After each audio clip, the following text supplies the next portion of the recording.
Are proposals killing your business? Probably not the case, but they're definitely not helping your business. In some cases, they're actively hurting your business. You think that they make you look professional. You think you need them in your business to actually get clients, but except for very few rare cases where you're actually submitting an RFP, they're the reason you're probably not closing as many clients as you could be closing. So in this episode, I'm breaking down why traditional proposals are a massive waste of your time, what to do instead, and how to close more projects without writing these 10-page fancy pants proposals that clients sometimes don't even read.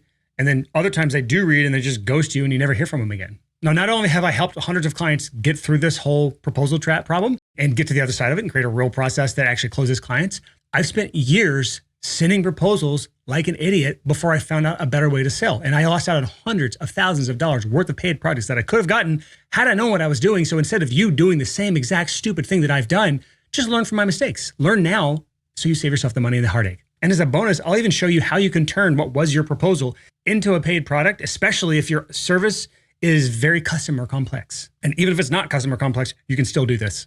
If you're new here, hi, I'm Brian Hood. This is the Six Figure Creative Podcast, episode 380. Good God, so many episodes. You got a lot to catch up on if you're new here. This podcast is for creative freelancers like you maybe, who want to earn more money without selling your souls. On this podcast, I take a lot of influence from a lot of different industries and best practices from other industries of people that are smarter than us as creatives and freelancers, because we're not very smart when it comes to business. Sorry. And I take that and I apply it to creative freelancers and what works in our businesses so that you can earn more money, usually without selling your soul. Sometimes you have to sell your soul a little bit for the short term so you can make more money, and long term without selling your soul. But that's a whole other conversation. Before I get into the topic today, there's a very important announcement for this podcast. You may have already noticed it if you're watching on YouTube. If you're not watching on YouTube, I'll just describe it to you. Behind my left shoulder, you're right if you're watching on the screen right now, is a beautiful silver trophy. It's called the Geiger. And what this signifies is that I am the champion of last season's fantasy football league. This is actually my third time winning this trophy. I am a 3-time champ, the only one in my league. And I also have a wonderful shirt on to commemorate this. Now, if you're wondering why I'm wearing this or talking about this, it is the start of the season right now. So this will air after the football season started. I don't care about NFL whatsoever, except for fantasy football. And my shirt, which I'll show to you, and I'll describe it to you if you're not watching on YouTube right now. It just says fantasy football, and it has a wizard carrying a football and a staff and a little gnome running next to each other. And it says, it's real if you believe it. Adorable. So for my fantasy football fans out there, welcome to the show. You're listening to a 3-time champ, so you know you're in good hands. All right, let's get into this stuff. First of all, let's talk about why freelancers even lean on proposals in the first place. Because a lot of you, this is your comfort thing. It is your comfort blankie. It's your blankie. Your proposals are your blankie. You don't want to lose your blankie, right? Sometimes it's probably best to lose your blankie before you start. Like, do you want to bring your blankie on a date to your wedding? We got to ditch the blankie at some point. So first of all, freelancers lean on proposals because that's just, I'll say it in the accent that it deserves, because that's just how it's always been done in my industry. If you've listened to this podcast before, you've heard me talk about something called the inbred business. That is where you just look to the tiny little cesspool of just your neighbor to the left and to the right, or just your cousin to the left and to the right for how to run your freelance business. And when I say cousin or neighbor, I just mean like literally other photographers, literally other videographers, literally only other graphic designers, literally only other music producers. You only look to the people in your little circle for how to run your business. And oh, Bobby at the studio down the road, he just sends proposals, so I'm gonna do the same thing. Oh, Deborah, she sends proposals, so I'm gonna do the same thing. And that's all you ever do. And so that results in what we call an inbred business. You don't have a diverse gene pool. We don't want an inbred business. We want a good, healthy, diverse genetic gene pool. But some of you know better. You know that you shouldn't send proposals, but you still do it because you have no idea how to run a real sales process. Now, we've had tons of podcast episodes about this in the past. I'll just give you 2 episodes really quick. If you're like, hey, I suck at sales, I should probably learn this. Episode 350, what 1,600 sales calls taught me about closing complete strangers. Or episode 361, he had 20,000 website visitors in a broken sales process. 2 good episodes to kind of dive into if you suck at sales. But that's the second reason you lean on proposals, is you just don't know how to run a real sales process. And the third reason is you know how to run a real sales process, and yet you still send proposals, and you know you shouldn't send proposals, but the only reason you still send proposals is the fear of rejection. It is so much easier to just say, cool, I'll send you a proposal, and then run off to your little dark cave and get your little Cheeto fingers on a keyboard and I'm going to send that proposal, your little troll voice, your little troglodyte cave creature, and then just send it off instead of actually being a human being and talking to your client. Oh God, who would have thought about talking to your client might be a better way of doing it? But those are like the general reasons why freelancers lean on this. It's either ignorance, you don't know how to do better, or just fear of rejection. But let's talk about why proposals suck. Just some like formalized points of why I think proposals suck. First is this one-way monologue. Kind of alluded to it earlier. You're in your damp, dark cave, like Schmeagol, just sitting in that weird, the anime Death Note, where he's just like sitting in the chair with his feet up on the chair, his toes exposed, really creepy. If you don't know what that is, don't worry about it. If you know, you know. You're just typing up the proposal and you're just crafting this, in your mind, a masterpiece that's going to land the client. And it's basically your brain dump of how you're going to help this client out. And it's one way. There's no two-way dialogue. There's no conversation here. That alone should show you how flawed it is. Because the more complex it is, the less likely this is going to actually work and the less likely you're going to be able to convert somebody through a proposal with no actual conversation. Second reason proposals suck is it's wasted time, especially if it takes forever. Many times, there's very few instances I've ever seen where a proposal makes more sense than doing an actual good discovery call process. So if you can talk to a human being 30, 45 minutes, an hour-long conversation, and actually get through the actual pitch on the call, which I'm skipping ahead here, but if you can actually do that, that means you can likely close a client in that time frame. There might be some follow-up. There might be some conversations still had after that, but it's wasted time going off and spending hours and hours crafting some crazy complex proposal. And even if, let's just say, for example, it takes you 10 minutes. You have like the proposal template, you change out a few little parameters, you have a very productized service, it's easy to make a proposal. You're like, it takes me no time. It's not a big deal, right? It's not a waste of time. It still sucks because you're hiding behind it. If you skip the sales call, that's the worst. Or you do the sales call and then you send the proposal instead of talking numbers and actual pitch. That's not as bad, but still bad. You never find the actual true objection. And the true objection is the thing that's holding you back from actually landing the client. And so there's always going to be people you talk to that no matter what, you close them. Despite your best efforts of fucking yourself over, you still win the project. I've seen this dozens and dozens of times. I've seen this on sales calls that we've reviewed from our clients. Despite your best efforts to suck, you still get the client. You're always going to get those. So that could be proposal, it could be discover's call, you could suck at sales, whatever. You will close those clients. And then there's those clients, no matter what you say, no matter what you do, no matter what you offer, no matter how cheap you go, no matter how you try to close them proposal, you do sales calls, you're a sales master, whatever, you won't close them no matter what. There's just a 0% chance of close no matter what because of circumstances outside of your control. Okay, those are the two extremes.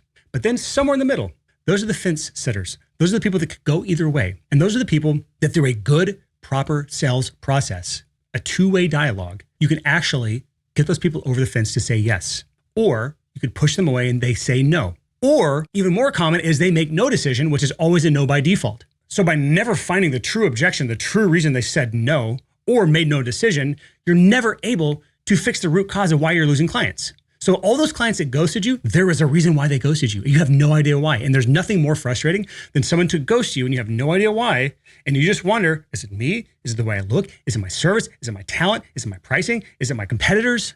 What is it? And because you hid behind the proposal, you will never figure it out. You will never learn. You will never grow. You'll never get better. And all of that leads to the number one reason proposals suck, and that is lower conversion rates. You only have so many at-bats. You maybe only have, let's say, 5, 10 inquiries a month. What percentage of those can you close? I'll add one little caveat here. Those of you who are like, Brian, I close like 80% of my clients with proposals. And to that, I just say, you're probably having 1 to 2 conversations a month, if that.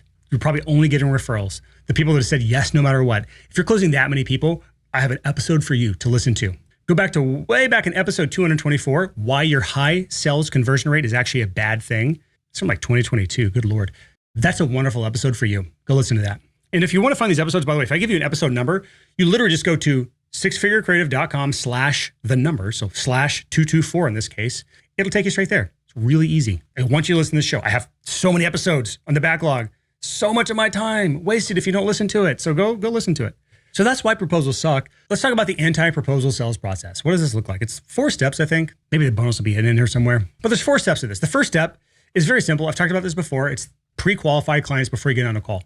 We want to shift, by the way, if this is not painfully obvious, we're going to get to a discovery call with your clients, and we're going to actually pitch them on the discovery call. We'll get to all that in a second. But before you get on a call with them, we need to qualify them because we don't just jump on the call with anybody that wants your time. Before you ever get to a call, you send them to what we call a pre-call questionnaire.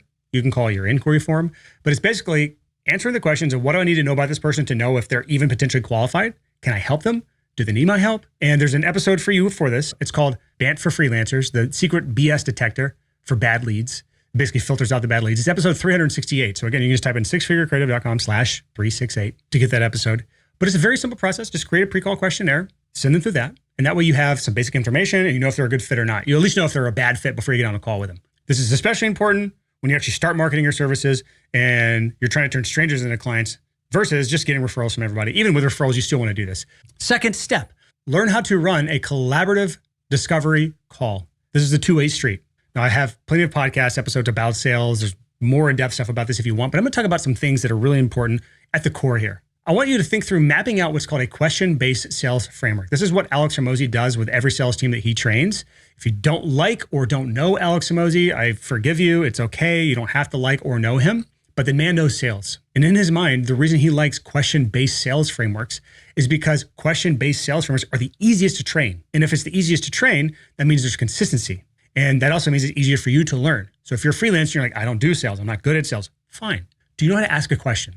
Realistically, a lot of people don't know how to ask a fucking question. God, I'm going to rant for a second. How many times have you been in a conversation with somebody new and they don't ask you a single question about yourself? Start to notice that. Next time you talk to people that just don't know you, how many questions do they ask you? That tells you how good of a person that is. If that person asks you no questions, stay the fuck away from them. If they ask you questions, they're curious about you, your life, anything about what you're doing or the context in which you're around each other as it pertains to you and ask you questions, probably somebody worth exploring a friendship with or a relationship with or whatever. But people who don't ask questions, I stay away from those people. There's none of those people in my life. But questions show that you care. That's why my hot take rant there. Questions show that you care. But it's also really helpful when it comes to actually being able to close clients, because when you ask questions, you're able to figure out what's wrong that you can fix and whether you can help them or not. And it is much easier to just simply ask questions and let your client talk, your potential client talk, than it is to try to just pitch. Sales conversation, by the way, is mostly questions. There's so many AI tools out there that like analyze sales conversations, and we have thousands that my team have been through, and we'll review them, and we have the AI tools. Like 70% of the call is just questions. It's just questions being asked to learn about the person. So it's a question-based sales framework. And there are two major parts to this. There's a lot of little micro parts, but two macro parts, maybe three macro parts. We'll get to the third in a second, but two major macro parts: diagnose and then prescribe. Diagnose and then prescribe. And the quote that I've heard a million times is, prescription without diagnosis is malpractice.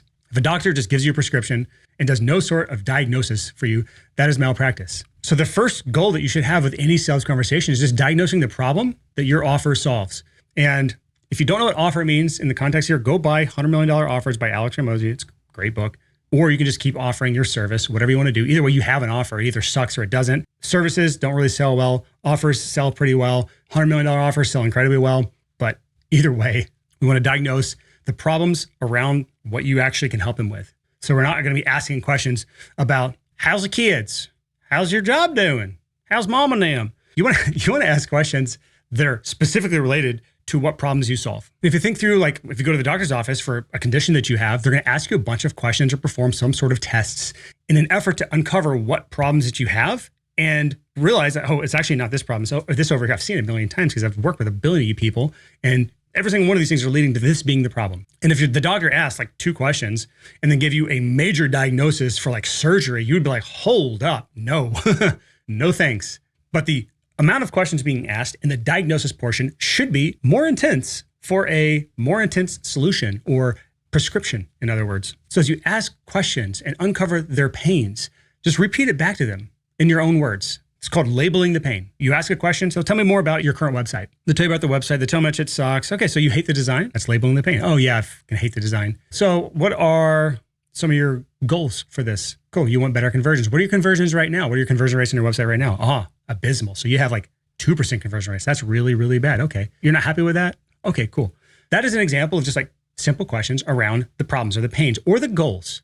Some services, I will 100% say, are more goal-based than pain-based. In my background in music production, music producers are not really solving a pain in a lot of cases. Sometimes it can be around songwriting and production elements and things like that, where there's pains that they can't get the sound that they want out of their head. But it's almost always a goal-based sell where they're trying to get someone towards a goal, not so much away from pain. Now, if there's ever a goal, there's pain associated with it. If you ever have a goal, you're running away from some pain associated with it. If you want to get fit, you're running away from being fat. If you want to get rich, you're running away from being poor. Like, no matter what, there's a goal, there's something you're running away from that's painful, but questions can uncover both sides of this. And you really have to think through what questions make the most sense as it pertains to your specific service. But once you fully understand the pain, the goals associated with it, and you found what's called the gap, it's the point between point A, where they are now, point B, where they want to be. Where's that gap? Once you have that gap, you know the prescription in order to bridge the gap. And that prescription, if it's the right fit for you, obviously not all clients are going to be the right fit for you, but if it's the right fit for you, the prescription should be your service or your offer, or if you have something very complex, a combination of your offer, the building blocks of what all you can do, put together specifically, uniquely for that specific client to solve the problem. And this is where it can be very tempting to just send a proposal to the client. Cool, Mr. and Mrs. Client. I think I totally understand everything. Thanks so much for sitting on the phone with me for the last 45 minutes. I'll go off to my dark cave, sit in my weird Schmeagle position, type up a proposal to you while I profusely sweat, and I'm alt-tabbing over to Reddit boards to bash people for fun, because that's just what I do. And then I'm going to send you the proposal as soon as I can. Resist that temptation. Resist the temptation. Once you understand the problems, instead, simply walk them through their diagnosis and make sure that you're both on the same page. Something like this. Hey, just to make sure I'm understanding everything correctly, this is what I'm seeing. Boom, boom, boom, boom, boom. Is that right? Okay, got it. So based on what you told me, this is definitely something I can help with. Do you want to know more about how that would work? Something like that. Just some question like that. And from there, you're simply prescribing your service. You've asked permission to essentially pitch them, but it's not a pitch. That's the thing I need you to get out of your head. Pitches feel slimy and gross. But prescribing a solution, when a doctor's like, hey, so yeah, you've got ganglionitis. I hope that's not a real thing. I think I'm making this shit up. You've got ganglionitis. A rare pathogen is eating away at your pancreas. And yeah, it's pretty serious. You'll be dead in 6 months if we don't do something about this. Oh, God. So what can we do? Yeah. Let me just, I'll get a proposal together for you and send it off. Like, no, like the doctor's like, yeah, so this is going to be, we can definitely help with this. No problem at all. But it's going to take quite a bit. Do you want to know more how we can help? You're just like, God, yes. Like, please, I don't want to die in 6 months. I don't want my pancreas to be eaten by this rare pathogen and ganglionitis. What can I do? And so in this case, the doctor's going to just prescribe. Cool. So here's what we've got to do. We've got to change your diet. We've got to start exercising more. We've got to take these prescriptions. And in 3 months, if it's not better, we may have to have surgery. Cool. You just got pitched, essentially. Did that feel like a pitch? No, because you're trying to save someone's life. And that's the mindset shift you have to have in your own business when you're pitching your clients. You are simply prescribing a solution to the problems that they just spent 45 minutes dumping their hearts to you on. Maybe there's not any heart in it if you're B2B. They're just like, yeah, this is the problem. I have a box that I put money and time into and I want more money on the other side. So Mr. Freelancer, can you fix this? And you're like, yeah, there's no heart in that whatsoever. You're sold your soul years ago, but I can help. I can help if the price is right. And then you wink at them. I don't know where I'm going with that. Anyways, in any case, simply prescribe instead of pitch. From what I'm seeing, this is how I would help you. Here's the big thing number 1. Here's the big thing number 2. Here's the big thing number 3. Big things in this case are just like, what are the big steps that have to be taken in order to fix the problem? Please, God, don't make this like, well, first we need to have a onboarding call. And then we need to create a pitch deck. And then we need to, this is not like the onboarding process. This is not the questionnaire they fill out. This is like the big outcomes, like the things they have to be done. Well, first thing we need to do is we need to do a customer research for you because it seems like all the copy on your website is not resonating with your people. Now, whether or not you do copywriting or any sort of custom research for your people, if you're a web designer, for example, that's neither here nor there. I would suggest it. We have podcast episodes in the past where I talk through, you need to sell the solution, not just the service. That's the difference between an offer and just a service. But the 3 big things are what you want to talk through here. What are the 3 big steps? Usually 3 is the best way to do this. 4, 5 gets really like annoying. 4 is okay. And then once you've talked through the 3 big steps, sell the vacation. And by the end of all this, the ganglionitis will have receded. It will be in remission. Your pancreas will start to regenerate through these prescriptions that we're giving you. You will start to have more energy. You will have more of a sex drive. I don't know what the pancreas does. Whatever it does, it'll all be better. And so you can play with your kids again. You can make love to your wife again. You can look to the people around you and know they're not judging you for your lack of a pancreas. Again, I have no idea what a pancreas does, but that's selling the vacation. And Hormozi, the most quoted man on this damn podcast, it's fine. I've paid that man a lot of money, so I'm a fan. He's made me more money than I've paid him. When he talks about selling the vacation, he talks about this. He says, you're not selling the flight to Maui where you go through the security line. You have to take your shoes off, although that's changed now, thank God. You have to take your laptop out of the bag. You have to take your toiletries and put them in a separate thing. Then you have to get patted down because the alarm went off because of your hip replacement. And then you get seated in the middle seat because you flew last minute flight and only middle seats were available. And then it's, 16 hours to Hawaii. And then you land there and you're jet lagged and you're tired and you're pissed off because your kids are screaming or whatever. That's the trip, right? The vacation is, oh, you're going to love Maui. So here's how we're going to do Maui. We're going to get all your flight stuff taken care of. We're going to get all of your logistics taken care of. We're going to get your bags taken care of. All that stuff's handled. But here's the vision for you. Once we get out there, you're going to have a sunset dinner waiting for you. You're going to have surf lessons in the morning. You're going to have a massage the next day. Then we're going to have a Jeep take you up to the top of a volcano where you can just throw rocks into it just to see the splash of the water. I don't know. That just sounds sexier than the selling of the trip. But many freelancers, when they get to this part, if they're even brave enough to do this part on a call, you just start getting on the like nitty gritty logistical detail bullshit of essentially the version of the TSA for your services. That's the prescription. That's a very important part. And again, prescribe instead of pitching. They're basically the same thing, but we need to kind of blend the two because the prescription is going to be very technical. A pitching is just going to be like sell stuff. A pitchscription, that's the word. Pitchscription is the best of both worlds. You talk about, here's the solution to your problems, and I'm going to sell you the vacation at the end of it. All right, now we're going to the most important part of this. All this stuff is the foreplay to what we're actually trying to do to seal the deal. And this is the part that most freelancers absolutely mess up. You got to make the ask. And it's just not hard to do, but you have to make the ask. So you sell them on the vacation, their eyes are lit up, they see all the possibilities of what you're offering them, and you just say, does that sound like a fit so far? And make that stupid smile I just made. And then follow up with, what questions do you have about that? And then from there, just answer whatever questions they might have.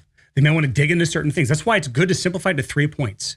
Because in this part of the conversation, the more nitty-gritty details you offer them, the more potential threads they can pull out to just unravel the whole thing. Things that don't really matter. What preamp do you use for vocals?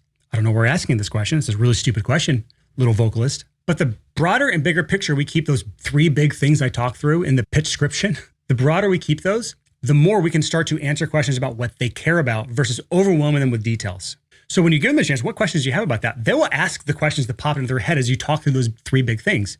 They'll ask the details about the things that they care about, and you can answer those questions. But at the end of all that, the question you're really waiting for is, how much is this going to be? What's the cost of this? Because most freelancers, if you're smart, you don't just have your prices sitting online for everyone to see. You need to have a conversation about it because you don't want to have what's called sticker shock. If you are a premium freelancer, you should have premium prices. But the problem with premium prices is they have no context attached to them. So when you throw them on your website, these branding packages start at $10,000. What? I'm paying $10,000 for branding, but you don't realize that like you donate a liver to them or something. I'm still on the doctor analogies right now.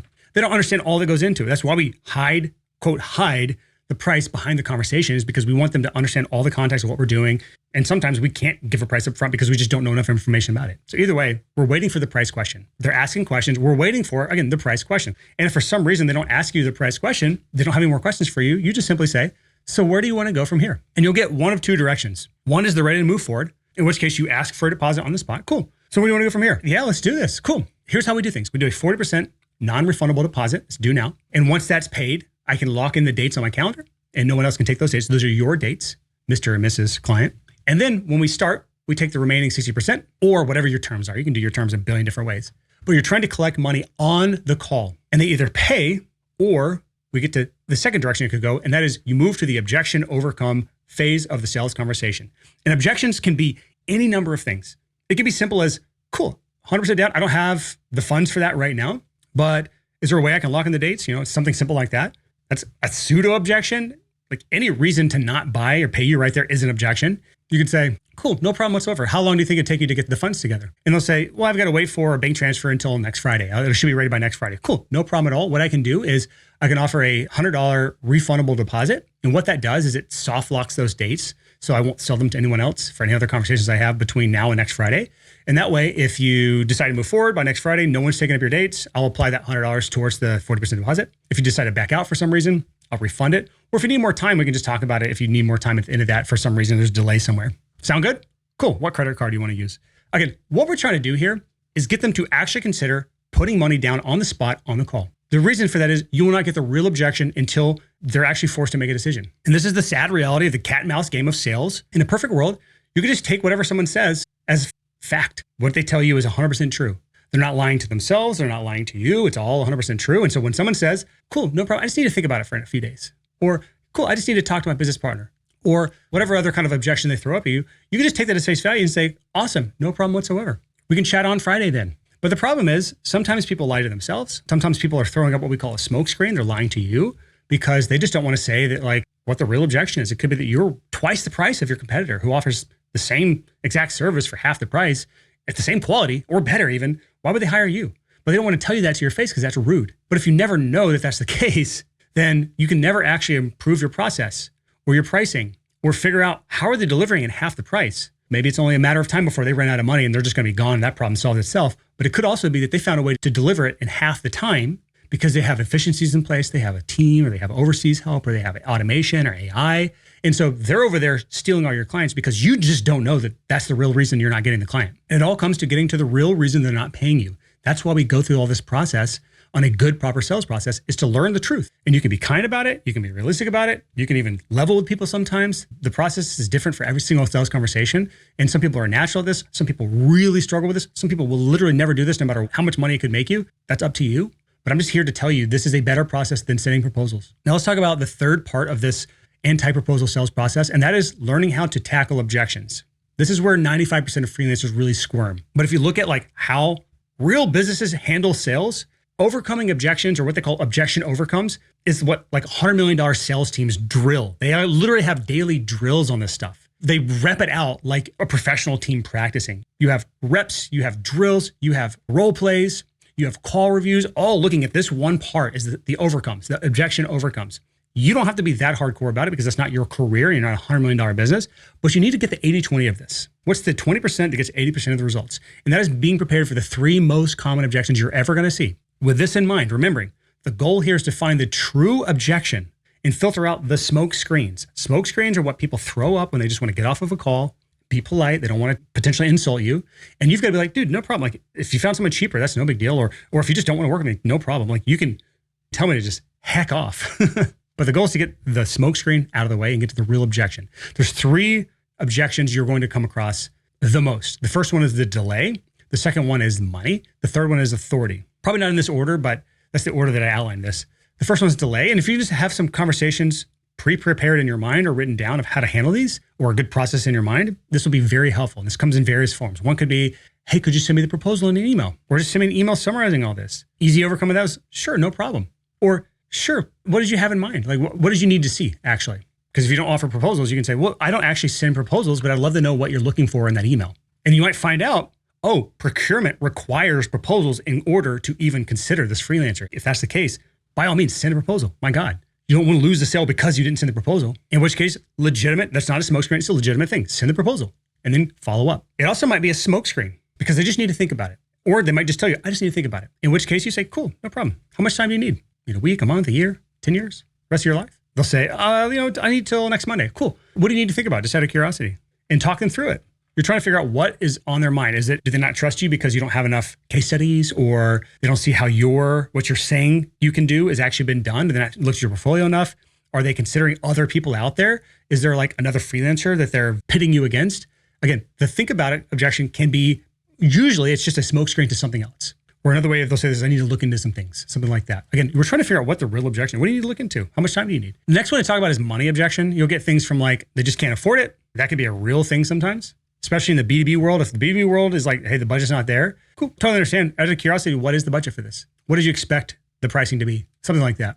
Same with the too expensive. And what we're trying to figure out here is it truly too expensive? Do they get a lower quote from someone else? If so, investigate it to figure out, again, are they offering it lower because they're more efficient than you and they're getting even more profit for less time spent? Another money objection could be something about like, hey, I just need to get the money together. Cool, how much time do you need? Months? Okay, so it sounds like we're trying to save for this. What is the plan? If it's a band I'm talking to in the music production space, because that's my background, I might talk them through like, what's your savings plan? Like, what are you able to save up right now? How many members do you have? How many people are contributing to this? Have you considered Kickstarter? Those sorts of things. I have somebody connected with if you're trying to do Kickstarter. They can actually probably fund the whole album. If you have the size of following that you have, we can solve this. Money is not always going to be an objection for you. You can find ways around it sometimes. It can be things like Klarna in some cases, probably not the best case in most cases. It can be things like Kickstarters. It can be things like finding out that you have competitors offering the same value for cheaper, in which case you've got to make yourself more efficient. But the final one I want to talk through is authority. And this is something that you need to kind of suss out ahead of time if you can, instead of waiting for the objection at the end of the call. And that is where someone needs to talk to the business partner. They need to talk to bandmates if you're a music producer talking to bands. They need to talk to their spouse in some cases. In these cases, it's better to bring this up in the discovery. So simple way is like, hey, so tell me about your business. Cool. Do you have a business partner? Is it just yours or what? Or who's the decision maker for this project? Because that way, you know that there's going to be a second call. You can likely maybe try to get the person on the second call before you even get to the diagnosis or the prescription, I mean. But those are the 3 kind of objections you're going to hit. It's the delay objection, the money objection, and the authority. Now, there's tons of content online.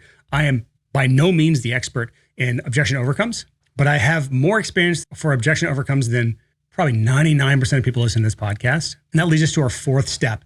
This is the 4th and final step. I've got a bonus. This is going to be probably the most valuable part of this episode. But so far, we have talked through pre-qualifying clients. You don't even get on the call with people that aren't a good fit. You learn how to run a good collaborative sales discovery call process where you are asking good questions, digging into things, being able to find the diagnosis before you get to the pitch description. And then number 3 is you're learning to tackle the objections. All important.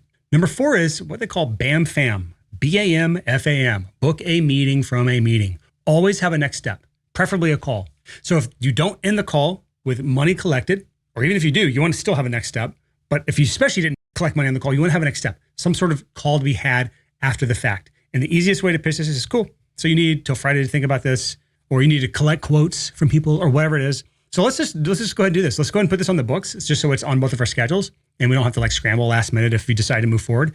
We can put it for next Tuesday. Does that work for you? Cool. 3 p.m. Awesome. So what we can do with this is if you have questions that come up between now and Tuesday, we can chat about them. I can answer your questions. If you've decided to move forward with someone else, we can just cancel the call. No problem. If you decide you want to move forward without the call, we can also do that. But that way we at least have a call on the calendar. Sound good? Cool. Almost everyone who's even remotely serious will do that. Some people that aren't serious will still do it, but you at least have the next step on paper. And that's a very simple 4th step. Bam, fam. Book a meeting from a meeting. And that's where we get to the bonus here. This is for everybody, but especially for those of you with complex offers. Productized offers are damn easy to sell without a proposal. It's productized. It's literally the same thing you're selling every client with maybe a couple of tweaks or variations. So it's really easy to say, cool, I've uncovered all the problems that you have. I do know that my productized service will solve that. Here's how it works. Are you in or you out, right? We don't have to send a proposal for that. But for complex, really intense things that you're selling, and this can be very common in certain web spaces, definitely in certain design spaces, definitely in some video spaces where it's a lot of moving parts, a lot of things to figure out. Proposals are very common in these areas. But a thing to consider is that the proposal is the plan for what you're going to do with the client. It takes a lot of time to put together if it's done right, especially for a complex service. And that plan is very valuable. So instead of giving them the plan for free, instead you can sell it as a paid strategy phase. And you can make it fully refundable. And you can even tie guarantees to this one deliverable. And let me kind of give you some examples so you understand this. So if you're a music producer, you might sell it as a pre-production plan. So it includes a creative direction call with the entire band. It includes like a genre or artist reference breakdown of all the different kind of artists or genre things that they're going to do with the music, a song structure plan, a project brief for session musicians if you have session musicians, et cetera, et cetera. Put it all together. Like essentially, what's the master grand plan for this project, especially if it's like a big album? And the way you can do this is, hey, it's $500 and it's fully refundable. Or better yet, what I prefer, hey, it's $500 and it's fully refundable. And if you decide to move forward with me after the plan's created, I will put that $500 towards the project. That's one way to sell it. And you can say, if you're not happy with the plan, you can essentially just refund it, no strings attached. Or if you love the plan and don't like me, you can just take the plan and do it with another producer. Or better yet, here's how I prefer to do this. You could charge $2,000 a song. And then you can say, it's $2,000 a song. And the way it works is I first create a full pre-production plan for you. And we'll talk over the plan. We'll have this entire plan, this entire document. And if your entire band is 100% excited to do this project with me, I will refund the entire project to you. The full $2,000, the full $10,000, the full whatever it is that they paid up front, or the full 40% deposit, whatever they've paid so far, some larger chunk of money than the $500 that I just proposed for just the thing itself. And what you're doing is you're saying, just to give some numbers here, it's a $10,000 project. It's 5 songs, $2,000 a song. It takes a 40% deposit to get started. So $4,000 down. And you're saying, Mr. Clients and Mrs. Clients, hey, band bros, if you don't love this plan that I've created for you, if you don't love this entire document for pre-production that we've mapped out and the whole plan moving forward with all the session musicians or whatever, then we will just refund the $4,000. You're out nothing. But that way you at least see the vision that I have for your band before we commit to this together. And if other producers won't do this for you, you should probably run because I stand by my work. That's how I prefer that most people do this. Let's go to design. The design world, you can do like a brand strategy intensive. Maybe it includes like a 90-minute call, competitive audit, mood boards, brand positioning documents. Add whatever you want to the list. Anything you would essentially do is step 1 for a project. And you can make it a refundable $750, or again, just sell them on the full package, like I talked about before, whereas, hey, it's a $10,000 project. Maybe it's a $4,000 deposit. And you'll say, cool, the way I do this is, if you're not happy with the brand strategy intensive portion of this, where we have all this laid out and the entire plan moving forward for your brand, I will refund the $4,000 or the full whatever. And one more example, this is actually an example from a podcast guest we had on. This is kind of what Ryan Coral did, episode 284. And the title for this episode is called Stuck with Low Dollar Projects. Here's how to level up to $50,000 projects with Ryan Coral. Again, that's episode 284. So this is all from memory. So I might have gotten some of the small details wrong here, but he offers like kind of like this 1-day creative direction workshop. I think he sells it for like $1,500, $2,000, something like that. It includes, I believe, something like scripting, shot list, mood board, production schedule, etc. And what he does is He sells that first. It's a 1 or 2 day kind of intensive for $1,000 or $2,000. And then he says, if you're not happy with this plan, I will refund the $2,000. And if you're happy with the plan, you can go take this to literally any other videographer out there. They'll do the project for you. Or if you like me and you like the plan, that we can put it forward to the actual project. And he's getting $50,000, $80,000, probably $100,000 projects from this strategy. But this works really well for 2 reasons. The first is it is a risk reversal. If anybody's about to spend $5,000, $10,000, $20,000 on a project and there's an easy out for them and they can say, hey, I'm selling you this whole vision. I'm going to give you this whole vision. And if you don't approve it, I give you a full refund. Most other producers or most other videographers won't do this. They won't offer this. Most of them, you'll get in bed with them and you'll pay all this money. You realize the vision was wrong from the start and there's no really backing out. So I prefer to do it this way, Mr. and Mrs. Client, because I don't want to work with a client that feels stuck in this. So when we create this plan for you and we work together collaboratively to figure out what we're going to do on this project, now I know you're bought in. I know you like the vision. And I know I can move forward with confidence. So that's the first reason is it's risk reduction, risk reversal. They have an out. They have an easy out. The second reason this works so well, especially if you're selling it like for a lower dollar thing like Ryan does, sell a $2,000 2-day or 1-day workshop and then upsell that to a $50,000 project. If you do it that way, this creates what we call a micro commitment. Someone spending even $100 ahead of time is a small micro commitment. That's why we take deposits on calls. That's why we try to get people on the call is micro commitments, get people to commit to something. And they did a whole study where it was like in the political season, they asked people to put this giant, massive political board in their yard for some candidate. And it's the candidate that they're going to vote for, that they did vote for, but they're just like, no, I don't want that giant thing in my yard. And so like some tiny percentage, let's just say 2% of people that they asked actually did it. But then they went back and they did the study in another sample size or maybe the same neighborhood years later. And they asked for people to put a tiny little sign in the window. And they had like a high percentage, let's say 40% of people said, sure, I'll put the tiny sign in the window. And then they went back to them and said, hey, would you put this big sign in your yard? And say half of the people that put the small sign decided to do the big sign. So net, it's like 20% of the group said yes, as opposed to like 1 or 2%. So a significant rise. Why? Because of micro commitments. We said yes to the small thing, so we'll likely say yes to the bigger thing. Those 2 things alone are more than worth the like 45, 50 minutes you just spent listening to me ramble. If you implement them. That's the big thing, if you actually implement them. But I hope and plead and beg that you will stop sending proposals. And if this episode did anything whatsoever to get you off the proposal loser's game, I count my job as one here. Now, if you want to do this alone, by all means, go for it. Please, God, do it. Anything's better than nothing. But if you want our help with it, we have coached hundreds of freelancers doing stuff like this and more, not just the sales side, not just the anti-proposal side, but also on the marketing side and getting strangers to hire you. So if you're the type of person where you have just like a couple inquiries a month and you're like, well, I already closed 80%, so I don't need to worry about not sending proposals. If that's you, you need our help. If you're sending proposals and you're closing 20% of people, you need our help, or you need to change your process. And we're here to help as well. And we do the exact same thing that I just pitched. You should do yourself. The way we work is we tie everything to our client acquisition roadmap. We call it the continuous client marketing roadmap. We literally craft a customized roadmap for you on the strategy and all the things you need to do in order to reach your income goals. And we pitch it to you and you either say, yes, I'm in, let's go. And we move forward. Or you say, no, I'm out, I hate you. And we refund every dollar to you. The reason we do that is the same reason you should do that is because you can see everything we're going to do with you. You can see all the stuff that we're going to work on together. And you can say, yes, I'm down to do all these things. And we can move forward harmoniously. Or you can say, I don't want to do all these things. Are there other things I can do? And we can say, there are other things we can do. Or we'll say, no, there's nothing else you can do. This is all you got. Are you in or you out? And you can make the decision, are you in or you out? But at least we're not going to work with those people who are not in. So if you want to learn more about this, just go to sixfigurecreative.com/coaching. There's a short video on that page that kind of goes you over the details of how it works. But that is all I got for you today. Enjoy your fantasy football season. Hopefully you become a champion like me, a 3-time champion like me, with my wonderful Geiger trophy behind me. And I will see you next week on the Six Figure Creative Podcast. Peace.